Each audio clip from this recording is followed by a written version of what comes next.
Picture this, it's the evening of November 12th, 1996. High above India, two enormous jets are hurtling towards each other. One is coming into land, the other has just taken off. Now they're being guided by the same air traffic controller, and they're supposed to have a 1,000-foot gap of safety between them. But in just a few minutes, that safety net is going to completely disappear, leading to the deadliest midair collision in the history of aviation. 349. Let that number sink in for a second. That's how many people were on board those two planes, and not a single one survived. It was just a catastrophic loss of life that sent absolute shockwaves through the entire industry. And this gets us to the chilling question at the heart of this whole thing. The system, it's designed with all these layers of safety, including a mandated vertical separation. So with a 1,000-foot gap supposedly in place, how on earth was a collision even possible? Okay, let's dive into this. Right, so first things first, we need to get our heads around the fact that the entire system of air traffic control is built to prevent exactly this kind of impossible collision.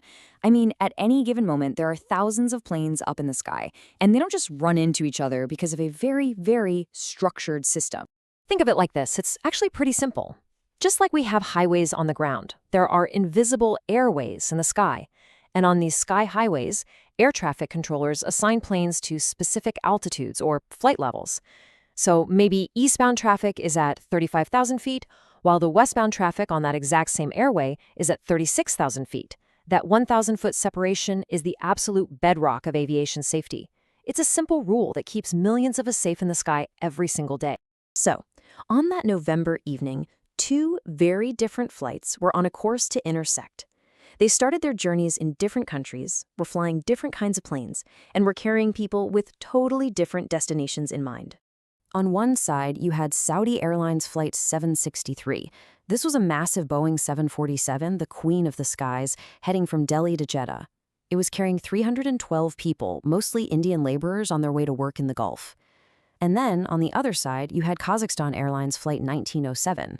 This was a rugged Soviet-era Ilyushin Il-76 cargo plane on a charter flight from Shymkent to Delhi, with 37 people on board, mostly merchants coming to India to do business.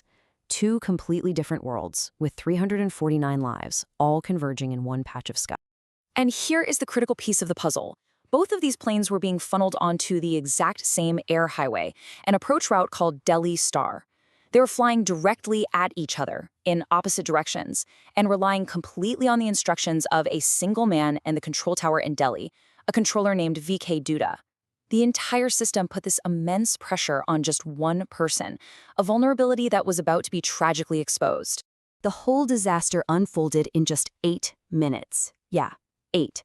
So let's break down that timeline, minute by minute, to see how a series of what seemed like totally routine communications were actually masking a catastrophe that was developing at terrifying speed. Okay, so at 6:32 p.m., the Saudi 747 lifts off.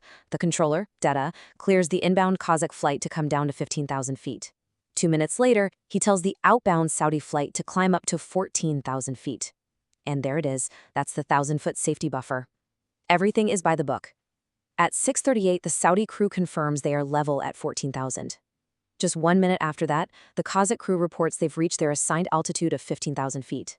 On the radio, everything sounds absolutely perfect. Now this was the final, crucial warning from the ground. Dada told the Kazakh crew, identified traffic, 12 o'clock, reciprocal. That's just controller speak for, hey, look dead ahead, there's a plane coming straight at you. He then specified Saudi Boeing 747 at 10 miles. He was giving them a heads up, a standard procedure, telling them to literally look out the window for the other plane. This should have been the final safety check. Now looking, 1907. That was the last transmission ever received from the Kazakhstan flight. Their radio operator acknowledged the warning, confirming they were looking for the other plane. But just moments later, a U.S. Air Force pilot who happened to be flying nearby got on the radio to the Delhi Tower with a terrifying message. He had just seen a massive explosion light up the clouds right in front of him. Back in the tower, Dutta tried desperately to raise both planes, but all he got was silence. The wreckage was later found scattered across the fields of a village called Charkhi, Dadri. Investigators recovered the black boxes, and from them, the horrifying truth of what happened in those final seconds finally began to emerge. So where did the mistake actually happen? And this table, well, this brilliantly illustrates the heart of the failure. The flight data recorder from the Kazakh plane revealed the shocking truth. When their radio operator reported that they were at their assigned altitude of 15,000 feet, they weren't. They had kept descending right through their assigned altitude and were actually at 14,000 feet, the exact same altitude as the Saudi 747. That 1,000-foot buffer, it had completely vanished. So you see, this wasn't just one single mistake. It was a catastrophic chain of failures.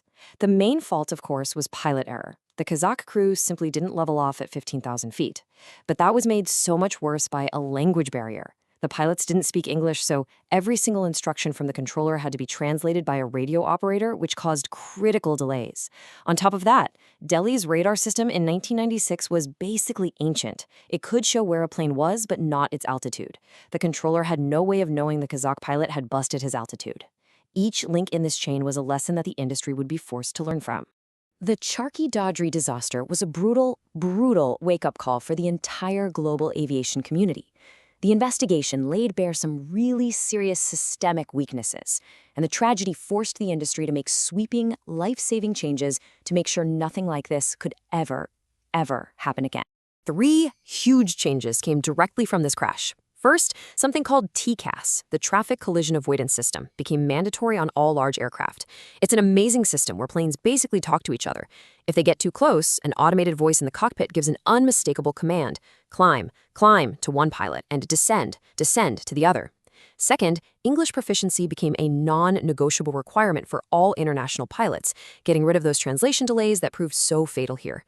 And finally, airports all over the world were mandated to upgrade to modern radar systems that show controllers both a plane's position and its exact altitude. And that leaves us with a really powerful, if somber, thought. The incredible safety we all take for granted every time we step on a plane is, in so many ways, built on the lessons learned from the darkest moments in aviation history. The 349 lives lost over Charkhi Dadri were not in vain.